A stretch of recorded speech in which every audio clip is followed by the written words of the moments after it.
Hello guys! I'm here again for another simple Filipino dish, ang Nilagang Baboy.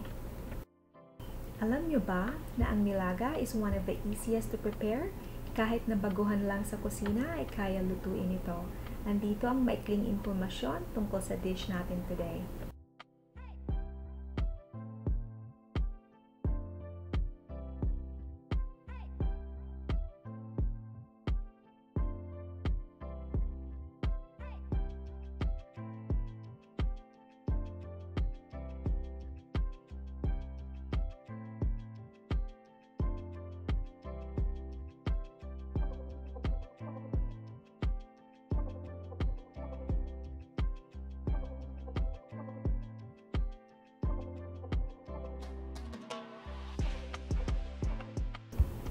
Para sa sangkap, kailangan natin ng sumusunod. Half kilo pork at gagamit ako ng belly part for this dish. 2 pirasong patatas. 2 pirasong hinog na saging na saba.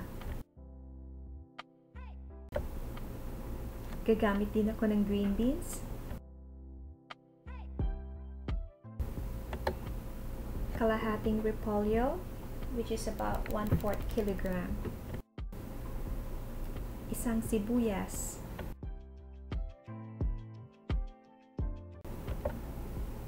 At syempre, kailangan din natin ng pork broth cube. Kakailanganin din natin ang buong paminta. And for seasoning, kailangan natin ng patis at asin.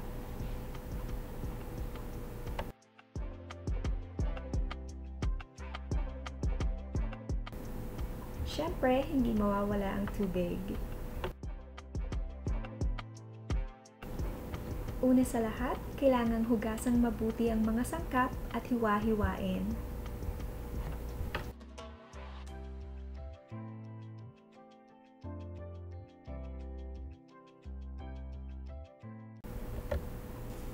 At sa isang kaserola, pakuluan ang tubig.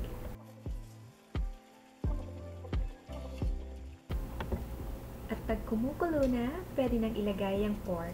Hayaan lang itong kumulo sa loob ng 5 minuto. And then, from time to time, you can check kung merong kailangang tanggaling iskoma.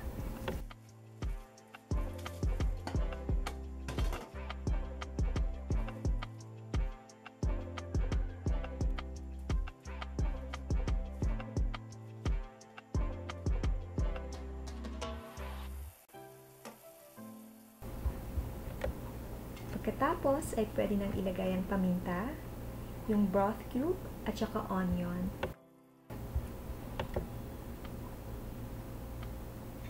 Takpan lang ang kaserola at hayaang kumulo sa loob ng 20 minuto.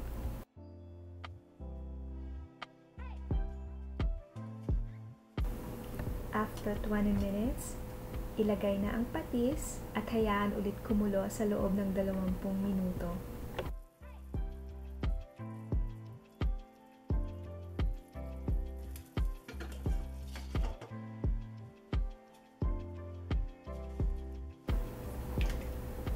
Pwede nang ilagay ang asin at hayaan ulit kumulo for another 5 minutes.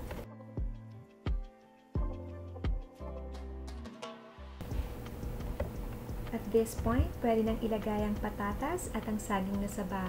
Hayaan lang itong maluto sa loob ng 6 na minuto.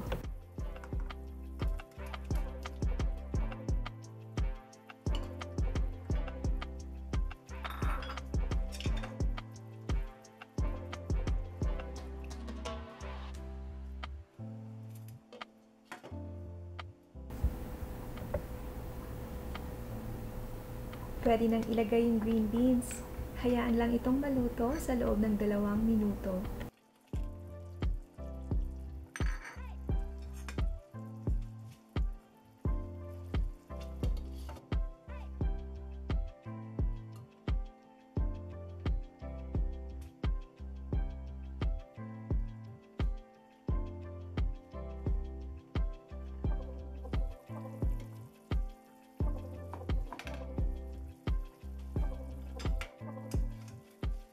Sa pagkakataong ito, pwede na nating ilagay ang repolyo. Lutuin lamang ito sa loob ng 2 minuto.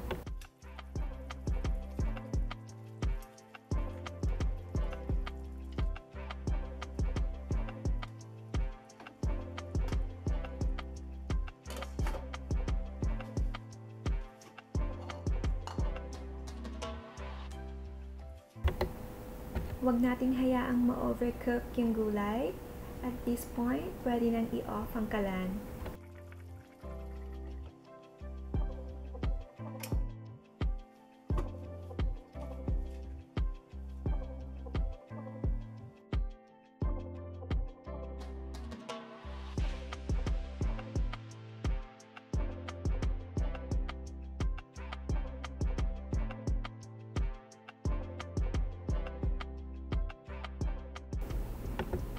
Sana magustuhan nyo guys!